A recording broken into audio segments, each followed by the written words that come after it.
ನೋಡ್ರಿ, ಅವರು ಇದರಲ್ಲಿ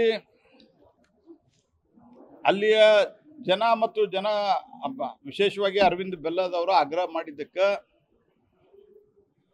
ನಾವಲ್ಲೇ ರೆಸಲ್ಯೂಷನ್ ಮಾಡಿ ಕೊಟ್ಟಿವಿ. ಆದರೆ 2 ವರ್ಷ ಅದನ್ನು ಅದೇ ನೆಪ ಮಾಡಿಕೊಂಡು 2 ವರ್ಷ ಅದನ್ನು ಮೊಟಕ್ಕೆ ಕಳಿಸ್ತಾರೆ ಅನ್ನುವಂಥದ್ದು ಬಂದದ್ದಕ್ಕೆ ವೀರಣ್ಣ ಸವಡಿಯವರು ಇಲ್ಲೇ ಇದ್ದಾರೆ. ಈಗ ಅವರು ಎಲ್ಲ ಧಾರವಾಡದ ಪಾಲಿಕೆ ಸದಸ್ಯರು ಸೇರಿ ಅಧಿಕಾರ ಮೊಟಕ್ಕೆ ಗಳಿಸಬಾರ್ದು, 2 ವರ್ಷ ಆದ್ಮೇಲೆ ಮಾಡ್ಬೇಕು ಅಂತ ರೆಸಲ್ಯೂಷನ್ ಕೊಟ್ರ. ರಾಜ್ಯ ಸರ್ಕಾರ ಆ ರೀತಿ ಇವ್ರ ರೆಸಲ್ಯೂಷನ್ಗೆ ಮಾನ್ಯತೆ ಮಾಡಿ 2 ವರ್ಷದ ನಂತರ ಮಾಡಲಿ ಅದನ್ನು. ಏನು 2 ವರ್ಷದಾಗ ಇಷ್ಟು ವರ್ಷ ಇದ್ದಿದ್ದು 2 ವರ್ಷದಾಗ ಏನು ಇದಾಗಲ್ಲ. ಮತ್ತು ನನಗೇನು ಗೊತ್ತೂ ಇಲ್ಲಿದೆ. ನನಗೆ ಈಗ ಬಂದಮೇಲೆ ವೀರಣ್ಣ ಅವ್ರು ಹೇಳಿದ್ರು, ನಾವು ಮೊನ್ನೆ ಹಿಂಗೆ ರೆಸಲ್ಯೂಷನ್ ಮಾಡಿ ಒಂದು ಪ್ರೆಸ್ ಮೀಟ್ ಮಾಡೀವಿ ಅಂತೇಳಿ ನಾನು ಇವತ್ತು ಪ್ರಶ್ನೆಗೆ ಮೀಡಿಯಾದಾಗ ನೋಡಿದೆ.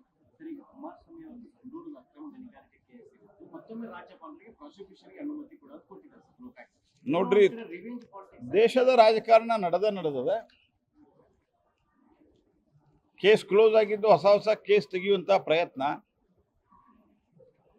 ಇವ್ರ ಬಗ್ಗೆ ಏನು ಹೇಳಿದ್ರು ಯಡಿಯೂರಪ್ಪನವ್ರ ಪೋಕ್ಸೋ ಕೇಸ್ ಬಗ್ಗೆ?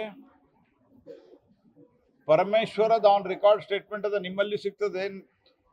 ಕನ್ನಡ ನಮ್ಮ ರೀಜನಲ್ ಕರ್ನಾಟಕದ ಚಾನೆಲ್ಗಳಿದ್ದಾವ, ಅದರಲ್ಲಿ ನೀವು ನಿಮ್ಮ ಸ್ಟೇಟ್ಮೆಂಟ್ನ ನಿಮ್ಮ ರೆಕಾರ್ಡದಲ್ಲೇ ಇದೆ. ಆ ಹೆಣ್ಮಗಳು ಅಂದರೆ ಈಗೇನು ಪಾಪ ತೀರಿ ಹೋಗಿದ್ದಾರೆ, ಅವರು ಭಾಳ ಜನರ ಮೇಲೆ ಕಂಪ್ಲೇಂಟ್ ಕೊಟ್ಟಿದ್ದಾರೆ. ಅವ್ರು ಹ್ಯಾಬಿಚುವಲ್ ಕಂಪ್ಲೇಂಟ್ ಅಂತ ಹೇಳಿದ್ದಾರೆ.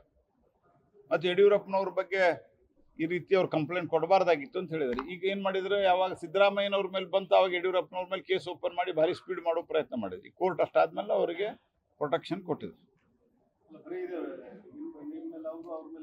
ನಮ್ಮ ಮೇಲೆ ಅವ್ರ ಮೇಲೆ ನಾವೇನೂ ಮಾಡಿಲ್ಲ. ನಮ್ಮ ಕಾಲದಾಗ ಯಾರ ಮೇಲೆ ನೋಡ್ರಿ, ಇಡಿ CBI ಹೋಗಿದ್ದು, ಇಡಿ CBI ಇವತ್ತು ತನಿಖೆಯನ್ನ ಮಾಡ್ತಾ ಇದೆ. CBI ಮಾಡ್ತಾ ಇಲ್ಲ, CBI ಕೊಟ್ಟಿಲ್ಲ ಅವರು. ಯಾಕಂದ್ರೆ CBI ಕೊಟ್ಟರೆ ಹೋಗ್ತೀವಿ. ಇಡಿಯಲ್ಲಿ ಆಗ್ತಾ ಇರುವಂತ ತನಿಖೆ ಮನಿ ಲಾಂಡ್ರಿಂಗ್ ಎಲ್ಲೇ ಆದರೂ ಸಹಿತ ಆಟೋಮೆಟಿಕ್ ಆಗಿ ಇಡಿ ತನಿಖೆ ಮಾಡ್ತಾರೆ. ಇಡಿ ಯಾರಿಗಾರ ಇವ್ರನ್ನ ಹಿಡಿದು ಒಳಗೆ ಹಾಕಿ ಮಾಡಿದಾರ? ಏನು ಮಾಡಿಲ್ಲ.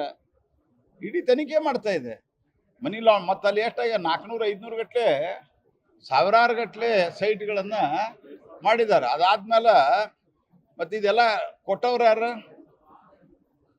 ಈ ಮಾಹಿತಿಯರು ಕೊಟ್ಟವ್ರು ಮೂಡಾದವ್ರ ಕೊಟ್ಟರು, ನಾವು ಕೊಟ್ಟಿಲ್ಲ. ಹಂಗಾಗಿ ಒಂದಕ್ಕೊಂದು ಕಂಪ್ಯಾರಿಸನ್ ಮಾಡ್ಬೇಕಾರ ಅವ್ರಿಗೆ ಸ್ವಲ್ಪ ಎಚ್ಚರ ಇಟ್ಕೊಂಡು ಮಾಡ್ಬೇಕಷ್ಟ. ಇದು ಹಳೆ ಕೇಸ್ ಇದೆ. ನೀವ 2018ರಿಂದ ಒಟ್ಟಿಗೆ ಮಾಡಿದ್ರಲ್ಲ, ಮತ್ತು ಅವ್ರ ಮೇಲೆ ಅವಾಗೈತು, ಅವಾಗಿಂದ ಕೇಸ್ ಇದೆ. 2018ದಾಗ ಏನು ಕೇಸ್ ಇತ್ತು, 2018ಗಿಂತ ಮೊದಲ ಸಿದ್ದರಾಮಯ್ಯನ ಹಿಂದಿನ 5 ವರ್ಷ ಸರ್ಕಾರದಾಗ ಮಾಡಲಿಲ್ಲ. ಆಮೇಲೆ ಕುಮಾರಸ್ವಾಮಿ ಅವ್ರ ಮನೆಯಾಗಿದ್ದವ್ರನ್ನ ಕರ್ಕೊಂಡೋಗಿ ಮುಖ್ಯಮಂತ್ರಿ ಮಾಡಿದರೆ ಈಗ ಅವ್ರ ಮೇಲೆ ಕೇಸ್ ಮಾಡ್ತೀರಿ. ಏನು ನಿಮ್ತಿದೆ? ಗ್ಲೇರಿಂಗ್ ಅದ. ನಮ್ದು ಇದಕ್ಕೂ ಇವ್ರದ್ದು ವ್ಯತ್ಯಾಸ ಭಾಳ ಅದ. ಎರಡೂ ಕಂಪ್ಯಾರಿಸನ್ ಮಾಡಲಿಕ್ಕೆ ಸಾಧ್ಯ ಇರಲ್ಲ ಅದು. Thank you. ಕನ್ನಡಿಗರ ಮೆಚ್ಚಿನ ನಿಮ್ಮ ನ್ಯೂಸ್ 18 ಕನ್ನಡ ಈಗ ವಾಟ್ಸ್ಆಪ್ನಲ್ಲಿಯೂ ಲಭ್ಯ. ಕರ್ನಾಟಕ ಮತ್ತು ದೇಶ ವಿದೇಶದ 360 ಡಿಗ್ರಿ ಸುದ್ದಿ ವಿವರವನ್ನ ನೀವು ನಿಮ್ಮ ಕೈ ಬೆರಳುಗಳಲ್ಲಿಯೇ ಪಡೆಯೋದಿಕ್ಕೆ ಈ QR ಕೋಡ್ ಅನ್ನ ಸ್ಕ್ಯಾನ್ ಮಾಡಿ.